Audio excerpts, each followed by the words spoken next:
नमस्कार, आप देख रहे हैं दैनिक भास्कर उत्तराखंड यूपी। मैं हूं आपके साथ मुस्कान निर्वाण। उत्तर प्रदेश के उप मुख्यमंत्री दिनेश शर्मा गाजियाबाद में प्रबुद्ध सम्मेलन में पहुंचे। उत्तर प्रदेश के उप मुख्यमंत्री दिनेश शर्मा गाजियाबाद में पहुंचे हैं और प्रबुद्ध सम्मेलन पर उन्होंने कहा कि भारतीय जनता पार्टी कोई काम चुनावी उद्देश्य से नहीं करती। अभी हमारे युवा मोर्चा के कार्यक्रम हुए थे, किसान मोर्चा के भी कार्यक्रम हुए थे। हम दूसरे दलों की तरह नहीं है कि कोरोना आया और घर में बैठ गए। हमने सेवा की है। गाजियाबाद से अतुल शर्मा के साथ वैभव शर्मा की रिपोर्ट। देखते रहे दैनिक भास्कर उत्तराखंड यूपी। देखिए, भारतीय जनता पार्टी कोई भी काम चुनावी दृष्टि से नहीं करती है। भारतीय जनता पार्टी का एक विंग ही प्रबुद्ध प्रकोष्ठ है और उस प्रबुद्ध प्रकोष्ठ के माध्यम से हम लोग कार्यक्रम करते आए। अभी हमारा युवा मोर्चे के कार्यक्रम हुए थे, महिला मोर्चे के कार्यक्रम हुए थे, किसान मोर्चे के कार्यक्रम हुए थे। अब हमारा बुद्धिजीवी प्रकोष्ठ का चल रहा है। तो ये एक भारतीय जनता पार्टी सतत काम करती रहती है, दूसरे दलों की तरह नहीं है कि कोरोना आया तो घर में बैठ जाओ और कोरोना कम हो जाए तो बाहर निकल के कहो सरकार ने काम नहीं किया। बीजेपी का कार्यकर्ता हमेशा डटा रहता है। कोरोना ऐसे संक्रमण काल में सेवा ही संगठन के नाम पर बीजेपी का कार्यकर्ता, हमारा जनप्रतिनिधि, हमारे मंत्री, सारे के हमारी सरकार और हमारी पार्टी जहां घर घर जा रहे थे, गांव-गांव जा रहे थे, सैकड़ों की तादाद में दिवंगत भी हुए हमारे कार्यकर्ता, हमारे शासक एमएलए नहीं रहे, 3 मंत्री नहीं रहे। लेकिन उस समय कुछ लोग इस बात को आरोपित कर रहे थे कि बीजेपी की वैक्सीन है। घरों में बैठ के ट्वीट कर रहे थे दिल्ली से कुछ नेता कि वैक्सीन आ ही नहीं सकती, आएगी तो फायदा नहीं करेगा। जब फायदा भी कर गई, आ गई, फिर बोले मुफ्त में होना चाहिए, मुफ्त में भी हो गई। आज पूरे दुनिया में सबसे ज़्यादा वैक्सीनेशन करने वाला देश भारतवर्ष बन गया है और पूरे देश में सबसे ज़्यादा वैक्सीनेशन करने वाला प्रदेश उत्तर प्रदेश बना है। आज भी हम 2 लाख 2.5 लाख से ऊपर की टेस्टिंग पर डे कर रहे हैं। कोरोना की तीसरी लहर का मुकाबला हम कर सके, इसकी तैयारी हम लोगों ने हॉस्पिटल्स में करी है। तो भारतीय जनता पार्टी का कोई भी कार्यक्रम केवल राजनीतिक उद्देश्यों से नहीं होता। समाज को परिवर्तित करने वाला वर्ग प्रबुद्ध वर्ग है जो देश और राष्ट्र के निर्माण में बड़ा भूमिका रखता है।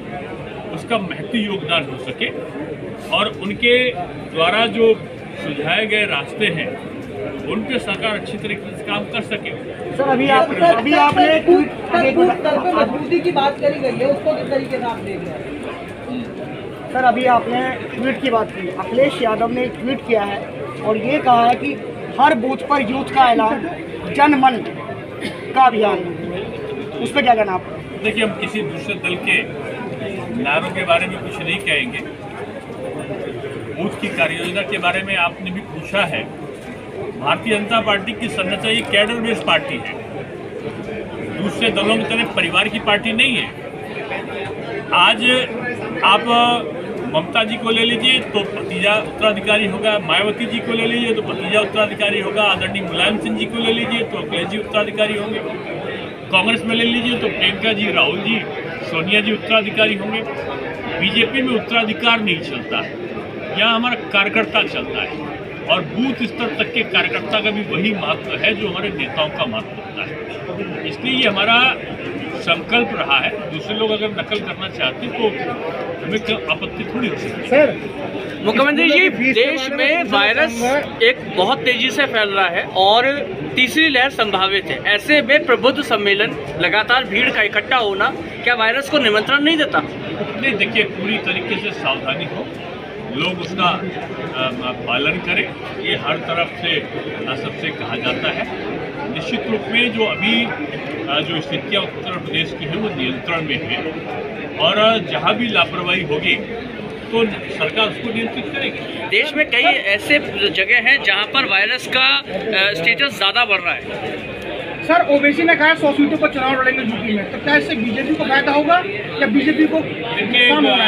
एक बड़ी भरी भ्रांति है कि सपा, बसपा, माकपा, भाकपा, कांग्रेस, छोटे दल, हैदराबाद से आए, बंगाल से आए, कहीं और से आए, ये सारे दल अलग अलग है, ऐसा नहीं है। ये ये सारे दलों की मानसिकता एक है, नीति एक है, सिद्धांत एक है, उद्देश्य एक है और ये सब मिलकर बारी बारी से लड़े हैं बीजेपी से। 2017 में 2 दल एक थे और तीसरा दल उनको समर्थन कर रहा था, फिर 2 दल 2019 में एक हुए, तीसरा दल उनको समर्थन कर रहा था। ये सब मिल जाएंगे, फिर भी बीजेपी का विकल्प बनने का सपना इनका पूरा नहीं होने वाला। सर बीजेपी के आप काफी वरिष्ठ नेता हैं, आपसे एक सवाल बनता है कि गुजरात सीएम विजय रूपाणी जी ने इस्तीफा दिया है, उसके बारे में कुछ कहिए। नहीं, देखिए, मैं गुजरात का 3 साल साढ़े 3.5 साल प्रभारी रहा। आदरणीय रूपाणी जी एक तेजस्वी और कर्मठ योग्य वहाँ के जो शासक थे और एक संगठन के व्यक्ति थे। भारतीय जनता पार्टी में गुजरात में हो या बाहर भी हो, वहाँ परंपरा रही है, एक कार्यकर्ता को एक दायित्व मिलता है तो दूसरे को दूसरा दायित्व मिल जाता है। तो ये दायित्वों का परिवर्तन होता है, इसमें कोई इस्तीफा शब्द नहीं। मुख्यमंत्री जी, गाजियाबाद में क्राइम का ग्राफ बहुत बढ़ रहा है। मुख्यमंत्री, उप मुख्यमंत्री जी, उस पर क्या कहेंगे? सर गाजियाबाद